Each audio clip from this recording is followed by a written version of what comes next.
Salam alaikum, merci Mahalbi. Aujourd'hui, votre podcast, et nous avons l'honneur d'accueillir Brice Camara, éducateur canin et éleveur de Rottweiler, la race allemande. Salam, je me présente, Brice Camara, éleveur de Rottweiler et éducateur canin, propriétaire de centre canin sénégalais. Et je remercie Mahali pour l'invitation de son émission. Et aujourd'hui, on va parler du Rottweiler. Restez branchés, on attend les questions.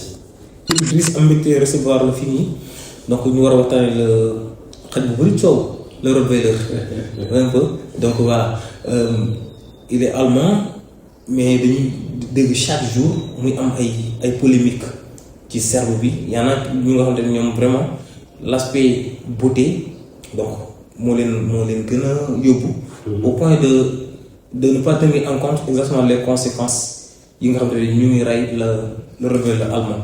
Est-ce que mën nga ci ñëw. Effectivement. Bon, le Rottweiler à la base, c'est un chien allemand. C'est un chien qui appartient aux Allemands. Ok. Après le Tisserre du Dougou. Ok. Mais il fait partie des races les plus anciennes. Okay. Il existe, ça fait plus de 2000 ans. Okay. Donc, il a vu le jour, le Rottweiler a vu le jour en Allemagne. Donc, il a été conçu comment?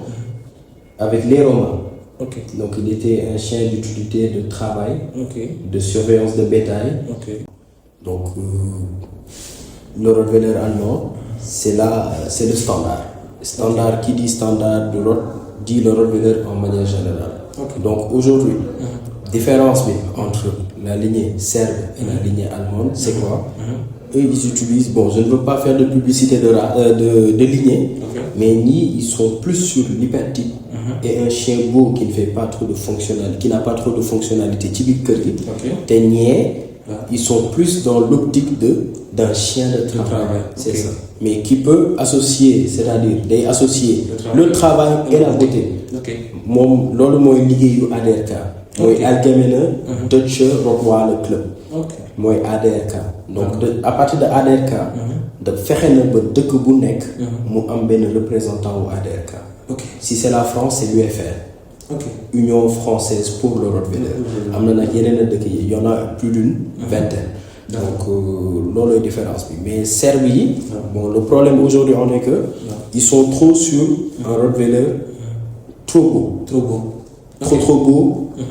Après, trop beau, crée sûrement des problèmes. Des problèmes de quoi? Parce que tu problème, ça là, effectivement. Comme nous l'avons dit depuis le début, le Rottweiler à la base c'est un chien de travail. Mais il allié travail et beauté. Beauté parce que rien que sa morphologie, donc il existe de la beauté. Effectivement. Donc maintenant, les cerveaux, d'accord, nous ils parlent de plus beau, de l'hypertype, mais est-ce que nous tenons en compte que cet hypertype-là doit provoquer des problèmes de santé et que conséquences à un moment donné, doit avoir un chien normal. Je me dis que ce chien-là, il n'est pas proche du standard. Parce que utile à la base, comme le chien allemand est utile. Est-ce que la question, ça revient régulièrement chez le Rottweiler. Parce que, quand même, problème, on le voit. Okay. Par exemple, avec moi, j'ai deux types de chiens. J'ai la lignée de Timmy et l'autre lignée de travail qui est l'allemand. D'accord. Timmy, il faut préciser que Timmy, il est serbe, quoi. Oui, il est serbe. Okay. Timmy, c'est la Serbie, quoi. C'est la signature de la Serbie. C'est une signature. Okay. Les lignes, c'est le problème, c'est quoi? Moi, je me dis qu'ils étaient plutôt sur l'aspect khalis, aspect monnaie. Parce que quoi? Une personne lambda, comme nous, Sénégalais, les Marocains, les Kenyans, ils aiment bien avoir quelque chose pour ramener. Ok. De ce fait, ils ont tout fait pour faire ay xaj yo xamné yow so duggé ci kër gi da ngay nan waaw li lan la alors que waaw bobu nonu doy war est-ce que loolu la standard bi wax tel n'est pas le cas. De ce fait ils ont tellement accentué là-dessus que ça a créé des problèmes. Okay. Et les problèmes sont là, c'est des problèmes de respiration, des problèmes de dysplasie de la hanche, des problèmes de yeux. Donc dafa bëri na problème boo xam ne mënoo ci wax parce que day mel ni des fois da ngay yàqal ñenn ñi plus ou moins, tu vois. Mais ça reste après des nounous, alors qu'un Rottweiler n'est pas un nounours, c'est un chien de. C'est un chien d'utilité. Il peut être beau, mais en même temps, il devrait quand même être apte au travail. C'est-à-dire, qu'est-ce qu'on appelle apte au travail? Un chien de. Le Rottweiler, attention, c'est un chien qui peut faire le pistage. Ouais, bien sûr. Ils pensent que c'est le Labrador. Par exemple, moi, le mien, sur le standard, ils ont mis 87% apte au pistage. Tu te rends compte. Donc, c'est un chien bon ramené. Nous avons ni pour yor xaj. Mais, yoyu motax ñu nan warna apte au pistage, warna apte au saut, li malinois di def. Rottweiler warna ko mëna def muy teub. Ils sont aptes à la garde, ils sont aptes au mordant. Donc, non, sauf que tu aspect de travail, le Rottweiler n'a plus de sens. Et puis, ils sont bons en obéissance aussi. Oui, c'est très bon parce qu'ils sont en IGP. C'est ça. C'est des chiens qui cartonnent en IGP. C'est ça. Un Rottweiler qui te rentre dedans, c'est pas pareil qu'un Malinois qui te rentre dedans. C'est pas pareil. Et puis, raison pour laquelle, dans les années 80, le Rottweiler, comme chien de police, le berger allemand. Pourquoi? C'est parce que pourtant le berger allemand il est beaucoup plus svelte, donc il devrait beaucoup être maniable, mais n'empêche le Rottweiler il a sa robustesse. Et dans le standard on dit que un Rottweiler qui n'est pas robuste ne fait pas partie du standard. C'est ça. Mais donc on a beaucoup de questions car moi les Serbes qu'est-ce qu'ils ont fait pour avoir des chiens parce que normalement un chien de travail warul ngandé yenn ngandé comme si dafa warul ndaw yenn dafa wara dig dum mais qu'est-ce qu'ils ont fait ça veut dire que donc amna moi parfois je me dis est-ce que def ñu ci ay mutation génétique yu wara mëna tax ñu gis donc le cerveau man je pense que il est pas naturel, c'est pas un chien naturel man non la jappé quoi est-ce que mën nga ñëw ci baxali posez-moi cette question wante tontu nga cette question itam. Tu as parlé de mutation génétique.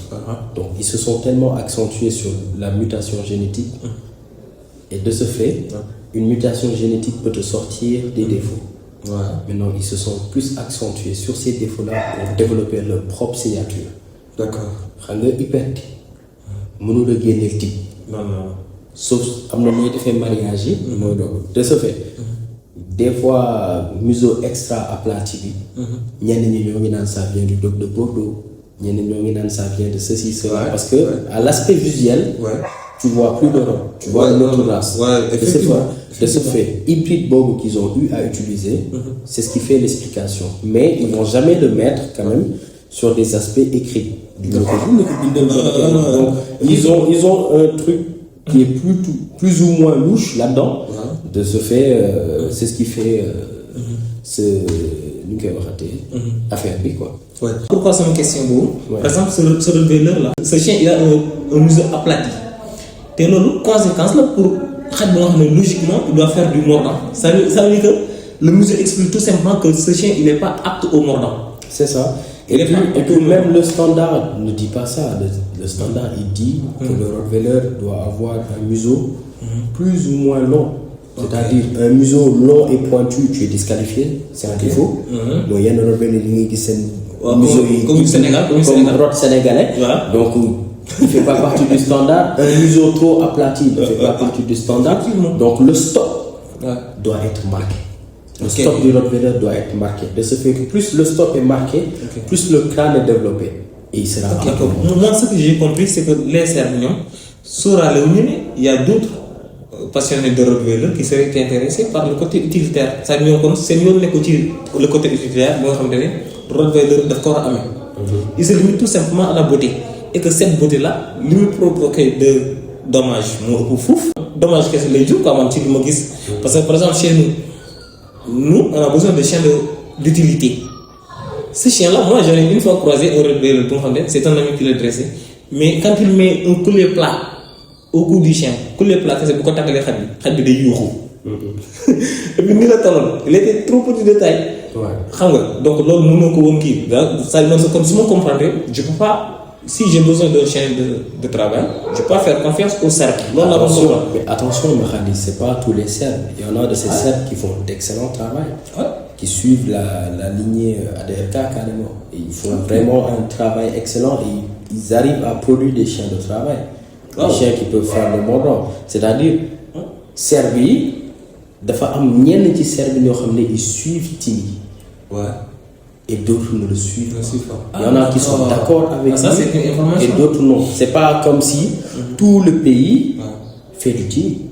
Okay. Donc l'autre c'est pas parce que le chien vient de la Serbie que forcément comme j'ai importé un chien avec pédigré, ça veut rien dire. C'est pas parce que le chien c'est un pédigré que c'est un bon chien. Est-ce qu'il a été confirmé? Je suis d'accord. C'est ça quoi. Donc race bi bari na ay ñuy suivre li suivre les. D'accord. Moi par exemple ma question. IGP c'est un sport canin très connu et international. Parce que da ngay gis ne dëkk yu bari dañ koy pratiquer. Est-ce que vous avez une fois vu un chien de la lignée serbe qui pratique le IGP? Bon, à mes connaissances, concernant le sport canin qui est lié à l'IGP, j'ai jamais entendu une lignée serbe beaucoup def. J'ai jamais entendu, à mes connaissances. Peut-être nak mu am te yëguma ko mais musuma ko gis. Parce que aussi c'est bon d'en savoir que le GP c'est un sport de sélection. Oui. Un sport de sélection de chiens de travail. Mais il y a des rottweilers dedans. Bah bien sûr, des rottweilers dedans. Mais d'accord, mais ça c'est parce que les rottweilers là, ben leen bëgg sélectionner pour que ñoom ñu mën ko pratiquer. Effectivement. Ouais, mais s'il y a des rottweilers qui ont été sélectionnés pour travailler ça et que nga gis par exemple que les Serbes ils n'y parviennent pas ou ils se sentent donc pas concernés. Oui. C'est parce qu'il y a problème. Hein? C'est ça. C'est parce qu'il y a vraiment problème. Bon, il y a problème, il n'y a pas problème. Parce que peut-être que ce sport canin-là ne les concerne pas ou ne. Non, mais ça concerne tous les chiens d'utilité. Oui, mais eux, s'ils se disent que ils n'ont pas besoin de chiens d'utilité, ils ont besoin d'un chien, ils se promènent dans la villa, dans le jardin. Est-ce qu'ils sont obligés de le faire? En fait, mon problème majeur, tu sais, c'est quoi? C'est-à-dire, même s'ils n'ont pas besoin de chiens de travail, eux, ils sont dans l'hypertype. Oui. Et cet hypertype-là, ils produisent des chiens qui sont malades, qui ne sont pas équilibrés. C'est vrai. Qui sont malades. Mais un chien malade, mais nous avons dit quand tu gagnes, tu gagnes d'argent. Wow. Non, tu gagnes d'argent. Mais nous, peut-être, aspect business, moi, intéressé. Mais business, vous savez, basé sur, par exemple, si tu négligence santé animale. Oui. Mais c'est l'exagération des Serbes. Mais attendez, ces chiens-là, ils sont au Sénégal. Hein? Ma question, est-ce que plus ou moins les Serbes, d'accord, ils font de la beauté, mais cette beauté, nous en France, ils font de la beauté, mais il faut valider au moins quelques épreuves de travail, même si c'est un chien de beauté. Est-ce que Serbes nous oui, ma xali amna ay lignées yu ci baye xel. amna pas mal de lignées yo xamné quand même ñoo ci baye xel. Ay lignées yo xamné sax laal na Timi. Waaw, mais jot nañ ko raxas ci pédigré bi raxas parce que bon, jot nañ jël Timi par exemple pour avoir un rottweiler avec une tête immense mais qui sera apte au travail. Mais c'est quoi ça dit l'utilité d'une grosse tête, c'est quoi? Le plaisir de voir un chien avec une grosse tête. Ce plaisir de voir un chien, c'est pas franchement. Et puis aussi. Ça n'a rien à voir avec le travail, hein, la grosse tête. Oui, ça n'a rien à voir avec le travail, mais comme je dis, les Serbes aiment bien avoir un chien et puis nit ñoo fa ne waouh. Et puis bon, ça peut aider sur certains aspects, on va dire. Par exemple, tout à l'heure, tu as parlé de la France, raison pour laquelle il y a eu l'existence de l'UFR, Union française pour le rottweiler. De ce fait, ils font comme l'ADRK. Ils ont même été reconnus par l'ADRK et la FCI, Fédération Cynophile Internationale. De ce fait, combinaison ou beauté, travail, fusionner, nous avons des chiens beaux, immenses, blancs, mais qui sont aptes au travail et robustes. Ok. C'est ça. Bon, vraiment, ça a été vraiment un plaisir, vraiment un énorme plaisir. Donc, accueillir Driss. Parce que les gars, l'impression que j'ai, c'est que dans le groupe, ils sont à l'aise, ils expliquer. Mais ici, nous pouvons le poser avec belle affaire. Alors qu'il y aura un document, de façon naturelle, franchement, c'est quelque chose à féliciter. je dis chapeau à Driss vraiment et dañu am mbégte quoi en quelque sorte mbégte parce que moom il a édité et de l'allemand. Oui. Donc c'est ça. Donc xam nga kon vraiment c'est vraiment un passionné alors du Donc Rottweiler. je dénigre aucun Rottweiler. Non, je dispose des deux. Exactement donc vraiment Ouais. il dispose des deux c'est franchement loolu noonu lañ mën kooku doon dëgg-dëgg lañ mën a wax un passionné de la race bokkul ak ku nga xam ne day ñëw xool li nga xam ne moom moo ko arrangé ci race bi mu yore loolu noonu kese ba pare di ko défendre sachant que par exemple ce chien il peut avoir des problèmes ou bien ce chien il peut ne pas avoir des problèmes mais que mu nekk un chien boo xam ne moom utilité am kese il se limite à ça di ko défendre donc dama koy ne merci beaucoup d'être vraiment venu nga leeralal gars yi donc et à très bientôt inchallah pour un autre numéro de podcast ñu war a indi fii benn dresseur canin bu mag inchallah. Merci beaucoup. À la prochaine.